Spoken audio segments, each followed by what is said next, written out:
When I was 19, I lived in San Francisco.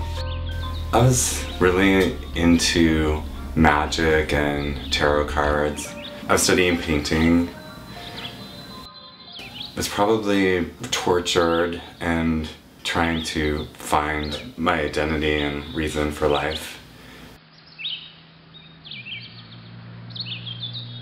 One night I was dreaming, and in my dream I was in the beer hall, kind of like from the Viking era, you could imagine. And I noticed there was a pan-like figure playing panpipes, and except in this case it was a woman. She sort of like wandered up to me, like playing these pipes, and so then she stood in front of me. She took out a pen and a small piece of paper. It was about this big, and she put it in her palm, and she wrote something down. And then she took the paper and she rolled it up like really small.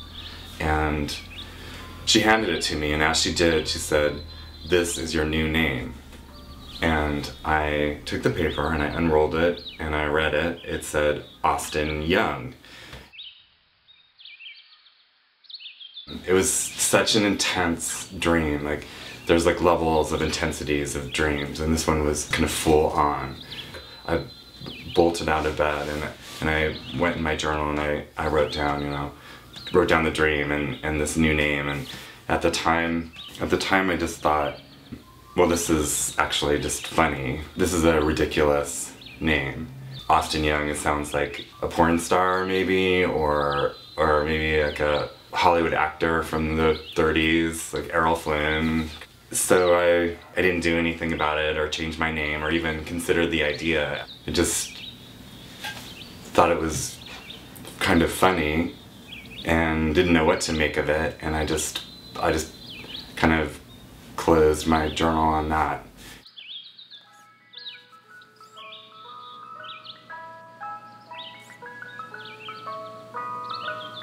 Fast forward to years later, and I was probably still in the same headspace, like always focused on trying to find the truth of existence and who I am and where do I fit in.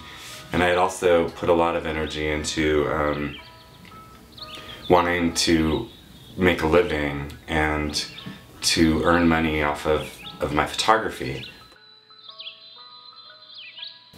I went to New York about every 6 months, and I would take my portfolio around. For this one particular trip, my agent at the time, Barry Pett, and we gathered all our contacts and we set up all these appointments.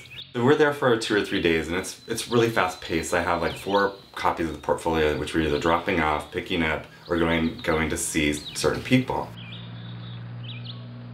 So Barry and I, we go to this big ad agency, Ogilvy and Mather, and we meet a few of the art buyers in this small room, and they seem kind of like the kind of people who would never hire me and didn't express any interest, Although they said they were interested, And Barry and I are really beaten down, and this is the kind of response we're getting.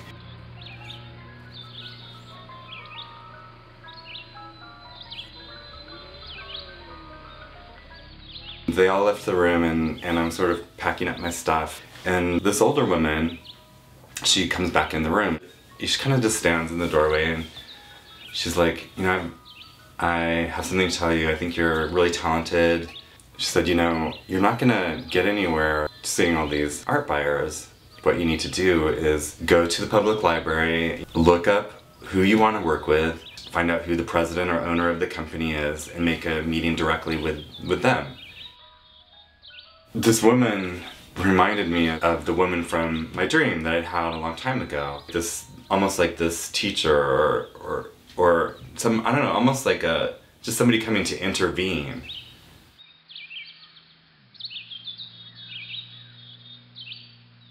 The next morning, Barry and I go to the public library, and we look up these companies, and we made an appointment with Barney's New York and met with the president.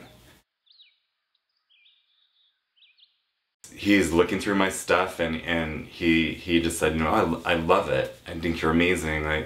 And I think we'd like to use you. So we were just in awe, like it was incredible.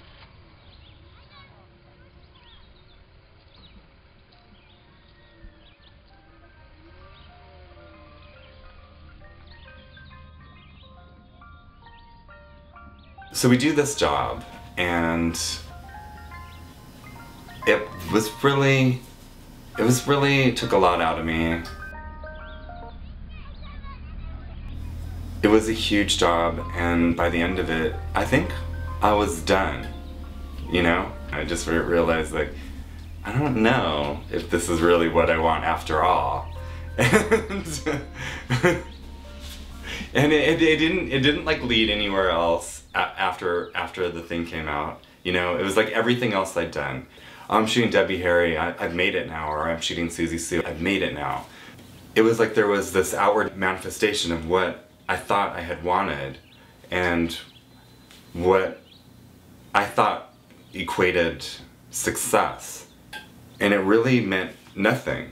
It didn't lead to anything. It just, my life was just the same. This is when I decided that I really want to change in my life. I wanted to do something really radical.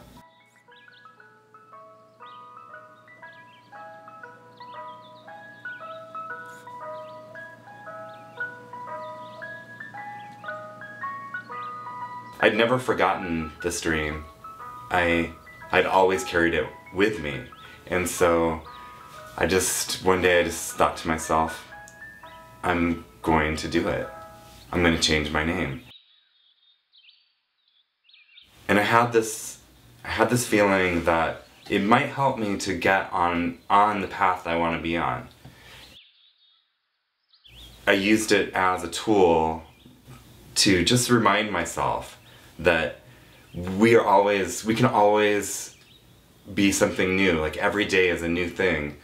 We are tethered by our beliefs that we carry about ourselves.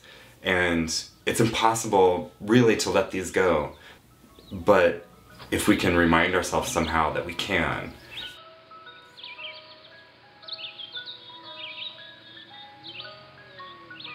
So I went through the processes, which are complicated, of changing my name. I was 33, and then shortly thereafter I moved to Los Angeles, and just sort of was like, hey, I'm Austin Young.